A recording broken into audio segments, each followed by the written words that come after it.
Hi, I'm Andrew. And I'm Dave, and we are the IB English guys. And today we're going to talk about memoir. We're going to look at conventions of memoir, we're going to read a passage, and then we're going to look at a paragraph analyzing that passage. Yeah, that's great, Mr. Giles. Memoir is fantastic, and it's something that our students enjoy.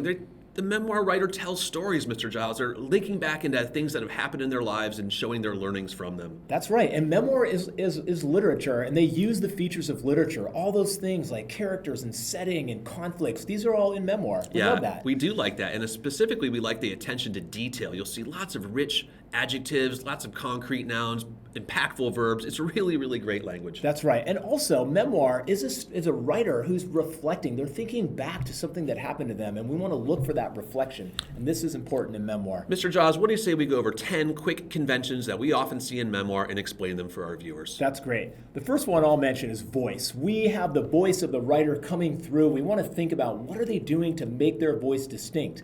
And that's important. It might be colloquial and informal. That's going to be voice. Yeah, and we mentioned those details earlier. We want to think about that vivid imagery that writers use, things that you can smell, taste, touch, hear. All that vivid imagery makes up great details. That's great. We also think about emotions, thoughts, and feelings. Again, this is about an emotional experience someone had or the thoughts that they had, so we want to look for that and how the writer is showing those. You might want to think about looking at Plutchik's Wheel of Emotions. This is something we use with our students. It helps our students access richer vocabulary beyond happy, sad, and fearful. Yeah, he loves that wheel, and it's really helpful. We also want to think about the setting. Memoir is talking about a certain time and a certain place. They're going to describe that setting in vivid detail a lot of times. Yeah, and within that setting, of course, you'll find characters, right? And those characters are fully developed. You'll see rich characterization to show those relationships and talk about how those people affected one's life. That's right. And we see that memoir writers use dialogue, and we want to look for the dialogue, look for the unique language that's in that dialogue and how that might show conflict and different ideas. Yeah, and sometimes either in the dialogue or outside of the dialogue, you'll see really short, snappy sentences. Writers like to play with syntax and offer really clever, creative short sentences that are juxtaposed with longer sentences. Yeah, or like repetitive sentences that will have a rhythm to it, like Elie Wiesel's Night when he says, "Never shall I forget, never shall I forget." This is syntax. We like that. We also want to think about, again, like I said, reflection and honesty. Look for those moments where the writer is reflecting about an experience. Yeah, as we mentioned earlier, you'll see some great language. You want to look for figurative language as well. Writers will use simile, metaphor, personification, synecdoche, metonymy. All kinds of great examples of figurative language will be found in the text. That's great. We also like verbs. Just powerful verbs that convey meaning and have action. Again, look for the verbs and the choice of words in their writing. Yeah, Mr. Giles, I think that the best way to look at these conventions of memoir is to explore a passage from Trevor Noah's Born a Crime. What do you say we give a little bit of context to the passage before we begin? Okay, so Trevor Noah, a very famous comedian from late night television, grew up in apartheid South Africa. His mom was black, his father was white. So growing up as a biracial person in South Africa with the oppressive laws there was so difficult. His memoir is so powerful, but it's also filled with so much humor and so real feeling that our students have really enjoyed it, we think, and it's been a great memoir to teach. Yeah, now this first passage we're going to look at today, it's really looking about the government and how they instituted apartheid and how Trevor Noah felt about that, specifically with respect to the interracial marriage that his parents participated in. That's right. Okay, so I'll read the first paragraph and then we'll deconstruct it. The government went to insane lengths to try to enforce these new laws. The penalty for breaking them was 5 years in prison. There were whole police squads whose only job was to go around peeking through windows, clearly an assignment for only the finest law enforcement officers. And if an interracial couple got caught, God help them. The police would kick down the door, drag the people out, beat them, arrest them.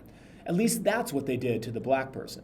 With the white person, it was more like, "Look, I'll just say you were drunk, but don't do it again, eh? Cheers." That's how it was with a white man and a black woman. If a black man was caught having sex with a white woman, he'd be lucky if he wasn't charged with rape. If you ask my mother whether she ever considered the ramifications of having a mixed child under apartheid, she will say no. She wanted to do something, figured out a way to do it, and then she did it. She had a level of fearlessness that you have to possess to take on something like she did. If you stop to consider the ramifications, you'll never do anything. Still, it was a crazy and reckless thing to do. A million things had to go right for us to slip through the cracks for as long as we did. Great passage, Mr. Giles. It comes from page 22 of Born a Crime.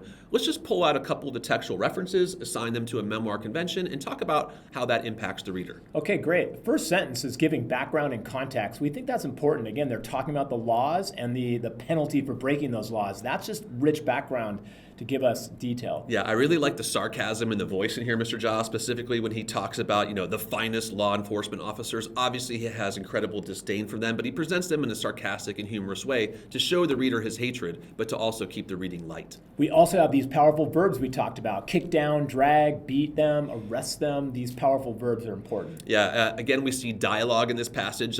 Look, I'll just say you were drunk. That's very funny how he puts in the dialogue, and he actually reads it aloud with a great voice. The audiobook for Born a Crime is fantastic. So good. Lastly, we see reflection. He's thinking back about how it's kind of reckless to do this, and I think that's important. All right, Mr. Giles, I'm going to go ahead and read the sample response that our student has written, and then we can talk about some things that we like, okay? The student wrote as follows. Through this passage, Trevor Noah communicates the main claim that, despite the risks of engaging in interracial relationships, Black South Africans living during apartheid were forced to challenge law and order to pursue a relationship out of love. He remarks that the job of policemen peeking through windows, looking for interracial couples, was clearly an assignment for only the finest law enforcement officers. This witty sarcasm clearly shows the disdain he has for the unjust law and adds humor to this dark situation.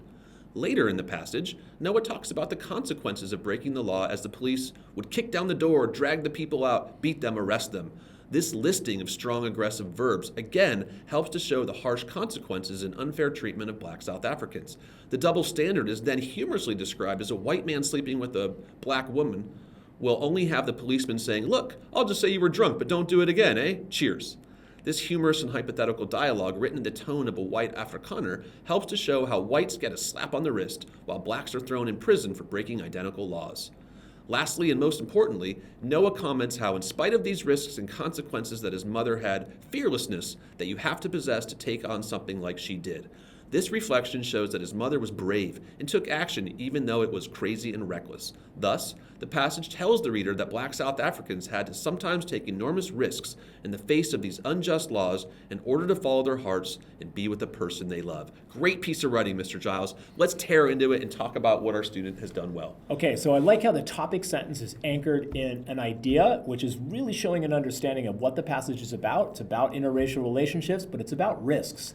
And I think, again, they're capturing that. Yeah, of course, we always teach our students to take a textual reference, assign that to a convention, and then discuss the reader impact. And we see they've gone through the peeking in the windows and the finest law enforcement officers. And they attach that to witty sarcasm. Again, the idea is that, of course, Trevor Noah hates the police, but in a humorous way, he shows just how unjust and unethical they really were. I like how they broke those nuggets up, too. They're embedding those in the sentence really nicely. And again, we're talking about a nice transition to the next idea. We're talking about those powerful verbs that we mentioned, the kicking down the door and dragging people out. And again, that listing of verbs, again, shows a connection to the message about the unfair treatment. I like that. Yeah, and when they do the dialogue, Mr. Giles, I like how the writer has kind of put in 3 different features along with that dialogue. They take that idea, the dialogue about being drunk, but then they use dialogue, tone, and voice. So they're kind of getting 3 for the price of 1 here. It's always good to try to stack up features together when possible. That's right. They're just unpacking that and talking about that. And then again, another transition, and we're going on to this idea of reflection,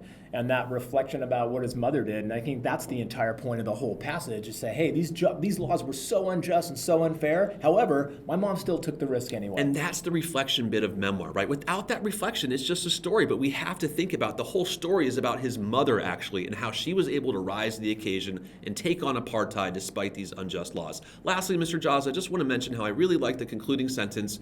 You have the word risk, and you see that idea of unjust laws. So the topic sentence and the concluding sentence really link up nicely there. Yeah, you can just tell this writer is in the passage. They're quoting the text, and they're really thinking about how Trevor Noah wrote this and also the ideas. This is a really nice length of paragraph, too. Yeah, it's not too long, not too short. No matter what assessment you're working on, whatever type of course you're working in, this is a good model paragraph. Folks, in the end, we hope that you see that memoir is a powerful text type. It uses powerful language, but it also includes reflection. And when you understand these conventions, you can write successful academic paragraphs, okay? Folks, thanks again for watching. Please stay with the channel, and we'll catch you next time. Thanks, guys.